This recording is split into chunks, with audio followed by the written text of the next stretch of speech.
Okay, so now we want to find the zeros of a polynomial function, and I can use my calculator to do this if I'm not required to find exact values, if decimal approximates will work. There are a couple ways I can do that. There is a feature called the zeros feature on our calculate menu, but that requires left bound, right bound, guess, and for some students that's a little more confusing. So I'm going to show you the intersect method. Here's a problem. Find the zeros of this function f of x equals x to the third plus 5x squared minus 3x minus 10. We know that find the zeros is interpreted as set it equal to 0 and solve. So I'm now going to solve the equation x to the third plus 5x squared minus 3x minus 10 equals 0.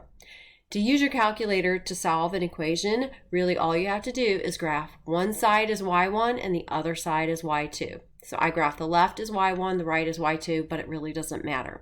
So you can see my screenshots here. I've got it in my calculator over here. Here's my y equals. Here's my graph.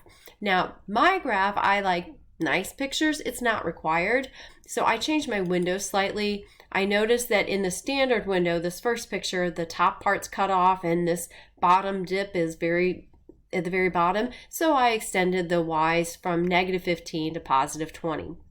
That's a completely aesthetic step, not required.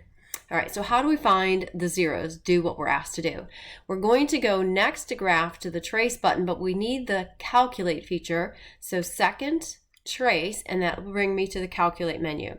I'm actually not going to use the zero feature. I'm going to try this one by intersect. So we graphed two separate equations, and we want to figure out where those two things intersect. When I hit enter, it's going to ask me some questions. First curve, well, it doesn't matter where, it's blinking as long as it's on that polynomial, so I hit enter. Now, my second equation, you can see in the top here, is y2 equals 0, which is equivalent to the x-axis. It's blinking on the x-axis, that's all I care about. I hit enter. Now, it says, well, what is your guess? Okay, well here, this is critical, because I have 1, 2, 3 places where it's actually crossing the x-axis. I'm going to have to run this 3 times to get all 3 answers. That's okay. It doesn't take very long, but I have to actually move the blinking cursor to one of those locations to get that particular zero. So I'm going to work from the right and work backwards. So I guess here, kind of close to this point here, that looks really close. Hit enter, and good news. I compare that to what I got when I did the screenshots earlier, and it is the exact same answer. So if your answers are not exactly the same as mine, there's something off. We should always, when we hit that final enter the third time, get the same answer. Okay, so I would say my first zero is about 1.4933. And then to get the others, we'd run through that same process again. So second, trace, go down to intersect, go through all the same questions, and then the only difference is when you go to guess, notice I'm moving away, I'm going to move to the next one.